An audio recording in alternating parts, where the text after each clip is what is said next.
शुरुआत करते हैं एक छोटी सी बच्ची से जो अभी अभी 9वीं कक्षा में आई है।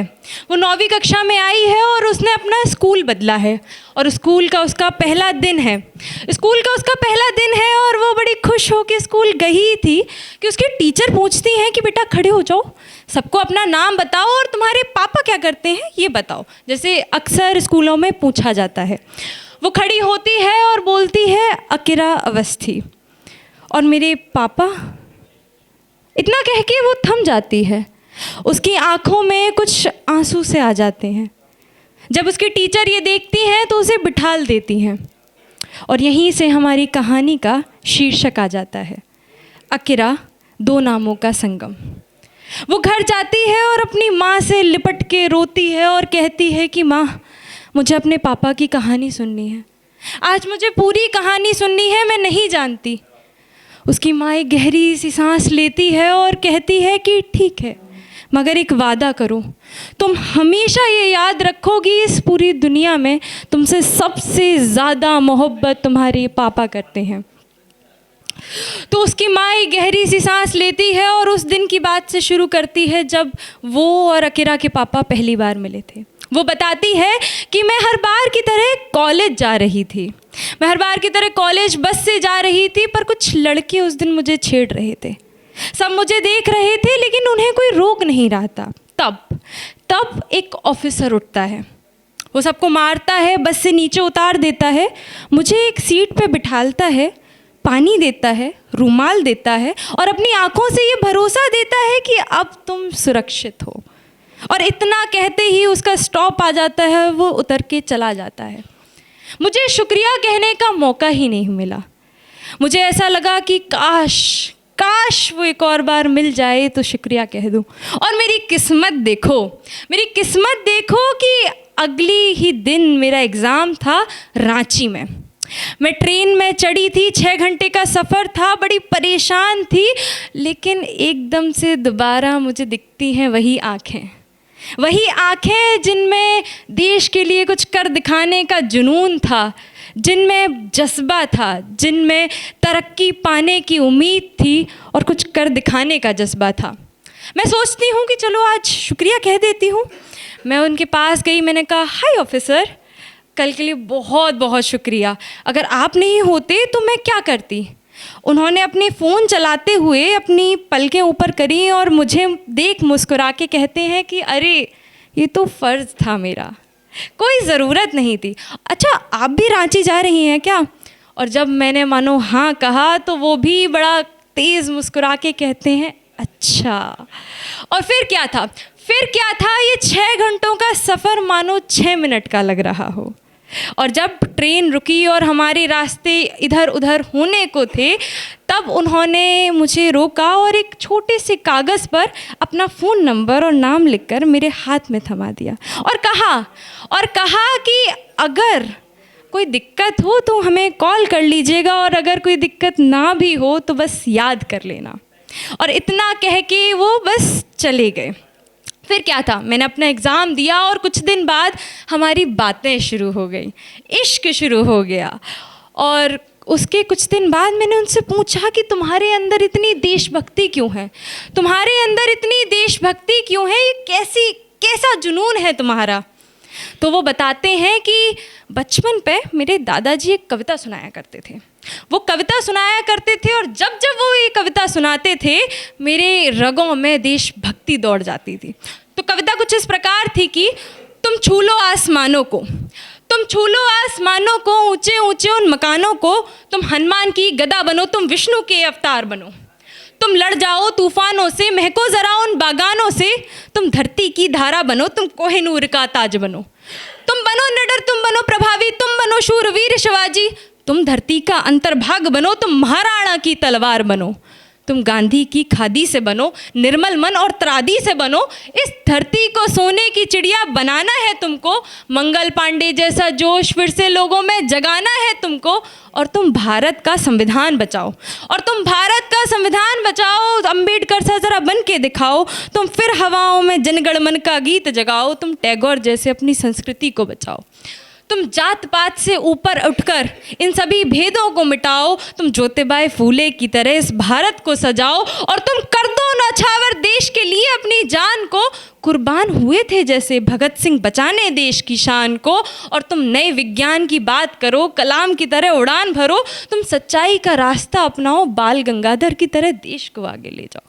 तुम देश पे आंख उठाने वाले को, तुम देश पे आंख उठाने वाले को अच्छे से खदेड़ के आओ, जिससे दुश्मन थर थर कांपे, तुम वो मणिकर्णिका बन जाओ। और बच्चों को नया पाठ पढ़ाओ, राधा कृष्णन से ज़रा फिर चमक जाओ, और अपनी मूछें तान सीना चौड़ा कर आगे बढ़ जाओ, अपनी मूछें तान सीना चौड़ा कर आगे बढ़ जाओ। तुम चंद्रशेखर से क्रांतिकारी बन जाओ, और अंत में सब बनना पर न बनना हिंदू न बनना मुसलमान, और अंत में तुम सब बनना पर न बनना हिंदू न बनना मुसलमान। तुम बनो इंसान और कर दो देश की रोशन निशान, तुम बनो इंसान, कर दो देश की रोशन निशान। हाँ जी, तो फिर जब ये कविता वो बताते हैं कि मैं सुनता था तो मेरी रगों में देशभक्ति दौड़ जाती थी।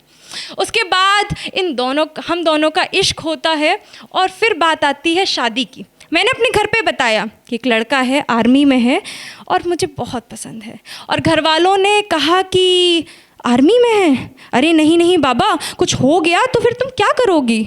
और मैंने बस इतना कहा कि वो जब देश के लिए अपनी जान कुर्बान करने को तैयार है, तो अगर मैंने उस पर अपना दिल कुर्बान कर दिया तो क्या गलत किया।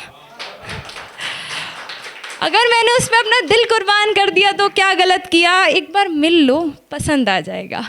तो फिर क्या था, दोनों के घर वाले मिलते हैं और वो लड़का असल में पसंद आ जाता है, उनकी शादी हो जाती है, और कुछ समय बाद एक नन्ही सी गुड़िया होती है जिसकी बात हमने कहानी के शुरू में करी थी। तो उसकी माँ बताती हैं कि जब तुम पैदा हुई थी तो तुम्हारे पापा नहीं आ पाए थे क्योंकि वो सरहद पर थे, लेकिन जब वो घर आए तो मानो बच्चे की तरह चहक रहे थे, उनके खुशी के आंसू नहीं रुक रहे थे, और मानो पूरा घर सर पे उठा लिया था। जब वो आए तो उन्होंने तुम्हारा हाथ, तुम्हारे नन्हे नन्हे हाथों को अपने हाथों में ले ये वादा किया था कि मैं रहूं चाहे ना रहूं, लेकिन तुम पे आँच नहीं आने दूंगा।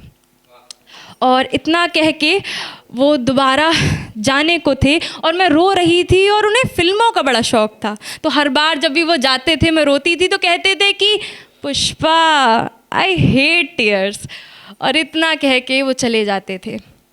अच्छा, अब तुम्हारा 5वां बर्थडे आने वाला था।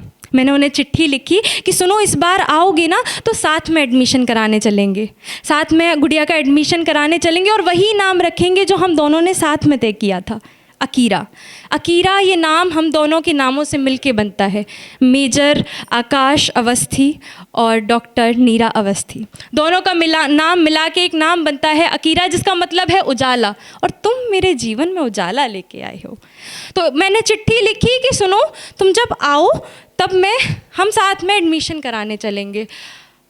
मगर इतना कह के वो शांत हो गई।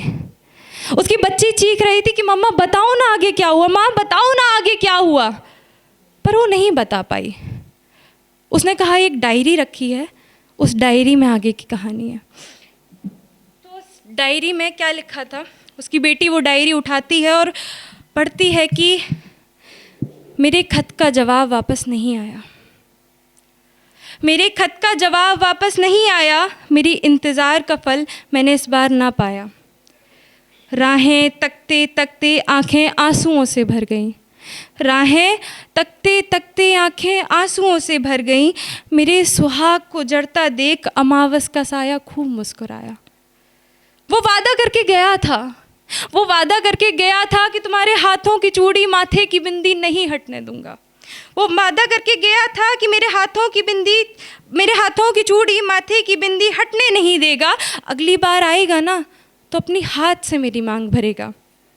कहता था कि मरने तलक भी तू मेरे सीने के करीब रहेगी, कहता था कि मरने तलक भी तू मेरे सीने के करीब रहेगी। जब उसे लेके आए तो मेरी फ़ोटो उसकी कमीज़ में रखी थी, मेरी बेटी के हाथ से बांधा हुआ वो धागा उसकी कलाई पे सजा था। उसकी माँ का नाम उसके खून से सने बदन पे लिखा था, उसके खून से सने बदन पे लिखा था। उसकी बहन की बांधी हुई राखी मानो ढीली हो गई थी, उसके पापा की जीने की उम्मीदें मानो उसके साथ ही कहीं खो गई थी। पूरा देश गर्व से उसे याद करेगा, मरने दम तक देश में आँच नहीं आने दी ये ज़रूर कहेगा। पर मेरे घर में अब बस खामोशी सजेगी, मेरे प्यार की तस्वीर मेरे आँखों के सामने लगेगी। जब वो तिरंगे में लिपटा आया तो मानो उसी वक्त दफन होने का मन करता था, लेकिन फिर पीछे मुड़ के मैंने देखा उसका पूरा परिवार मेरे सामने खड़ा था। कैसे बताऊं अपनी 4 साल की बच्ची को कि उसके पिता ने उसे कितना प्यार किया था। आज पूरा देश मेरे साथ है, पर कुछ वक्त बाद सब वापस अपने जीवन में खो जाएंगे। किसी को फिर देश के लिए कुर्बान हुए शहीद ना याद आएंगे। वहीं मेरा परिवार घुटकर मर जाएगा, जिस देश के लिए उन्होंने अपना बच्चा खोया है, वो देश उन्हें कुछ समय के बाद भूल जाएगा।